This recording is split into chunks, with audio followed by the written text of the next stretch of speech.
Today we're starting section 5.3, and the objective for today is to be able to use double angle formulas. So I'm first going to give you all the formulas that you're going to need. Again, please write these down in your notes or somewhere on a piece of paper so that you can reference these tomorrow. That A is similar to the idea of alpha. You could see a theta or a beta or an X. So everywhere you see this variable A, just know that that is that could be changed. That could be a theta or whatnot. Our cosine formula, notice that there's three different versions. There's three versions because we could use Pythagorean identities to replace cosine squared or the sine squared. So again, pause the video if you need to jot these down, and I'm going to get started in the next example. So for our first example, the information that is given is sine of theta is equal to 5 over 13. And they are telling you we are in quadrant 2. And they want you to find all of our double angle formulas. So the directions will say find sine of 2 theta, find cosine 2 theta, and find tangent of 2 theta. So we're going to start with letter A first. And notice in letter A, sine of 2 theta is equal to 2 sine of theta cosine theta. But notice for this formula, I know what sine of theta is, but what I don't know is cosine theta. So before I can use this formula, I need to figure out what cosine of theta is equal to. So we're again going to go back to kind of the same idea of what we did in section 5.2. I need to find my x value. So I have x squared plus 5 squared equals 13 squared. So I'll get x squared plus 25 equals 169. Subtract 25 from both sides, I'll get 144. And I take the square root, so x will equal 12. And because I'm in quadrant 2, I know cosine has to be negative. So cosine of theta is equal to negative 12 over 13. Now that I know that, I can actually go back to the formula and actually do that calculation. So sine of 2 theta, I already have the formula, I need to just replace the values in the formula. So I'll have 2. Sine of theta is equal to 5 over 13. Cosine of theta is equal to negative 12 over 13.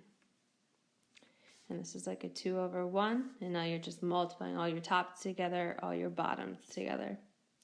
So in the bottom, I'll get 169.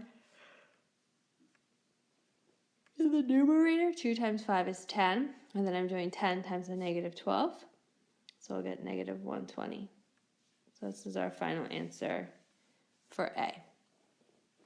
So I'm going to go on to the next screen to do letter B. And again, just to kind of copy that information over, sine is equal to 5 over 13. And we found cosine of theta to be negative 12 over 13. So for letter B, they would like us to find cosine of 2 theta. And again, notice you have 3 different options for the formula that you would like to use. So I'm just going to pick one of those at random. So I'm just going to pick this one, the 1 minus 2 sine squared.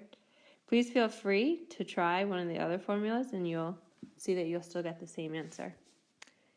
So I have 1 minus 2 times my sine value of 5 over 13 squared. 1 minus 2 times 25 over 169. Again, this is like a 2 over 1, so I can multiply this fraction. And now I'm at 1 minus 50 over 169. And in order to get these fractions together, I have to have common denominators, so I can change this 1 to be 169 over 169 minus 50 over 169. And now that I have common denominators, I combine my numerator. So 169 minus 50 will leave me with 119. So that is our final answer for letter B.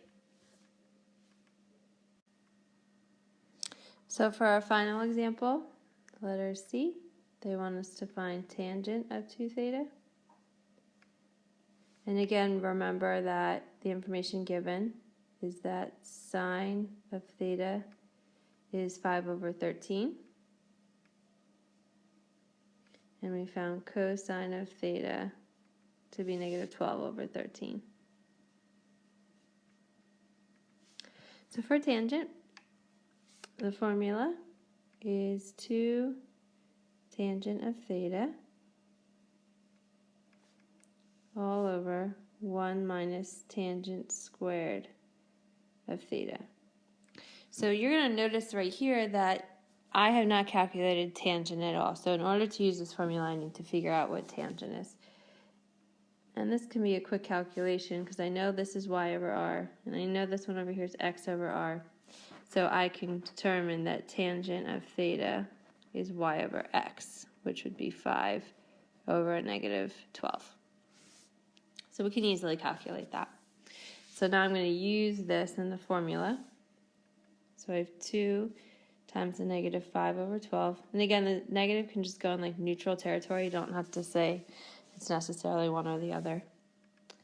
Over 1 minus a negative 5 over 12, the quantity squared.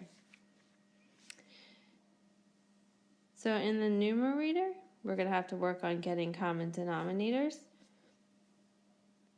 So I'm going to have to multiply this fraction here, top and bottom, by 12. So in the top of the fraction, I'm going to have 24 over 12 minus 5 over 12 all over 1 minus, when I square this fraction, I'll get 25 over 144. So right now I know that this 1 is going to again have to become common denominators. So I would multiply top and bottom by 144. So I'm just going to replace this 1 with 144 over 144. And now I have to put my fractions together. So in the top, I'll get 19 over 12 all over 119 over 144. And now I know I need to flip. So I have 19 over 12 times 144 over 119. And if I want to kind of save myself some aggravation as far as typing this in the calculator, I know that this right here, 144 divided by 12 would leave me with 12. So essentially I need to calculate 19 times 12 divided by 119. So our final answer is going to be 228 divided by 119. And that will be our final answer for this problem. So that's all for today. We'll do some practice on this tomorrow.